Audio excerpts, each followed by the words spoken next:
recent major budget cuts in the arts funding for our Shakespeare in the Park series, we bring you Shakespeare in the Dark, in a production of William Shakespeare's Henry V. Oh, for a muse of fire that could ascend the brightest heaven of invention, a kingdom for a stage, princess to act. Oh! What is that there?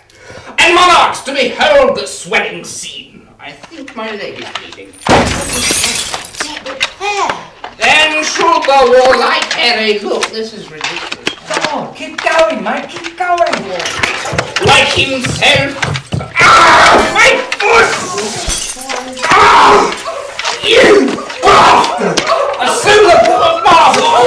That's my face, Sorry. Well, you can stop feeling it now. Right. Whoa! That is here, feasting like hounds from famine, sword, and fire! My testicles have trodden on them. Sorry. You think for something like this they give us costume? Where is everyone? This budget version of Shakespeare in the Dark will now be discontinued. Join us next week for Charles Dickens' A Tale of Two Lawsuits. That's fascinating. I thought so. It was actually in the Grand Tetons, way down in the crevasse that we went in there. It was amazing, the Mons area. Yeah. I do know that humans and Neanderthals, of course, had a similar ancestor. It was Homo erectus they had in common, Well, I do know we wouldn't have any ancestors if Homo didn't get erectus at some point. Oh, shut up and do me. Oh, yeah.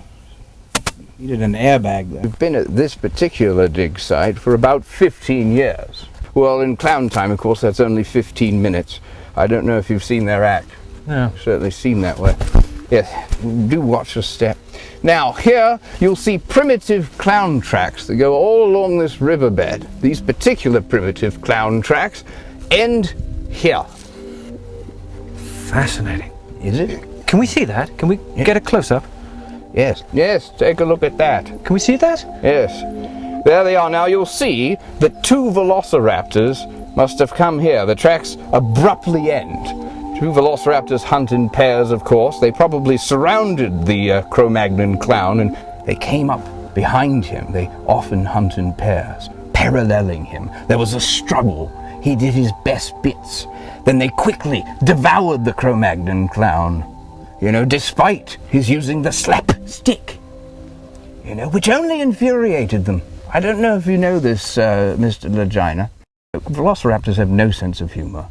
To date, there's been no record of a funny bone in the fossil record at all.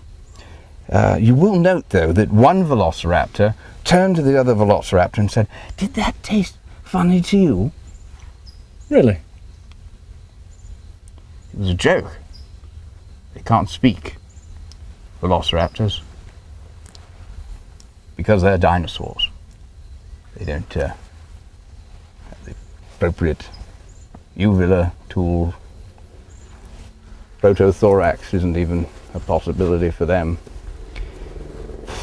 Well, I became interested in analyzing humor because it was the only domain of creative activity where a complex pattern of intellectual stimulation elicits a defined response as a body reflex.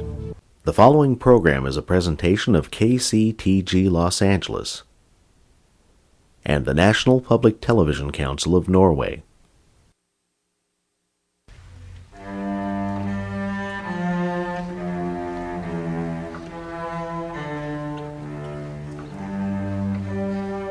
Hello and welcome to Cinema Chat. I am your host, Sten Torkelsen, a documentary filmmaker from Oslo, Norway. And with me is my lover and co-host, Tanya van der Hooter, chief film reviewer for Gosh, the internet magazine of Marxism, cinema, and vegetarian cuisine. Yeah? For limited time only, visit www.exploitedworkingclass.com, click on the icon of Frederick Ingalls, and receive a free copy of Titania's latest book in the Cooking for the Proletariat series, 100 Sensational Recipes with the Rat Cheese. The Rat cheese. Well, tonight's show is a special labor of love for me, as we will be focusing on the subject of a documentary that I've been working on for nearly 2 years now. Of course, I'm referring to the much-loved and highly influential Norwegian comedy team of the Sturm and Drang. Let us take a look now at this rarely seen clip from their debut at the International Cabbage Chopping Festival in Trondheim, Norway in 1960 and 2.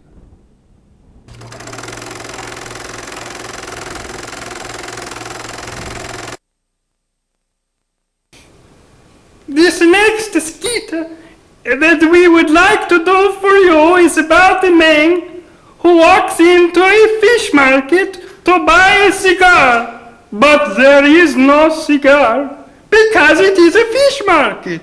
We do this for you now.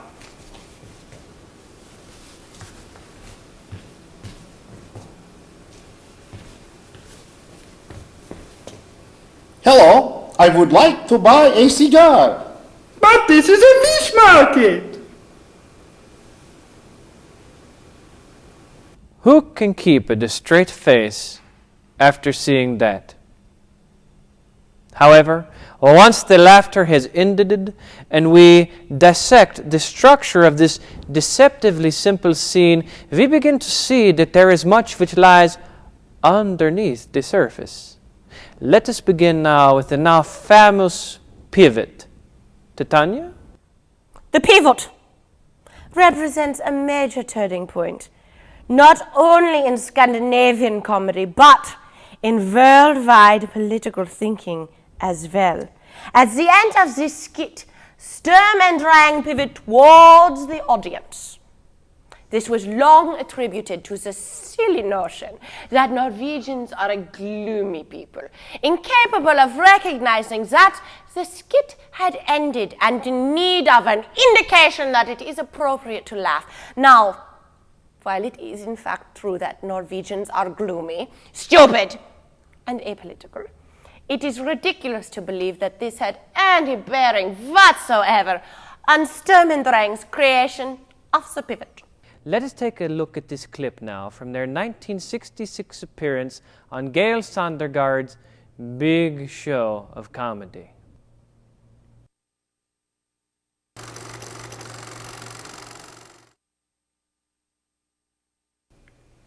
This next skit that we'd like to do for you is about a man who walks into a hardware store to buy a meat pie. But there are no meat pies because it is a hardware store. We do this for you now.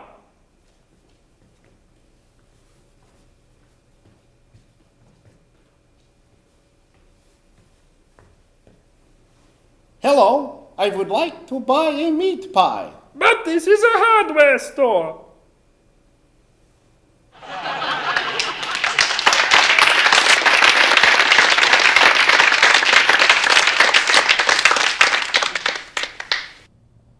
Another uproariously funny scene with many layers and subtle nuances.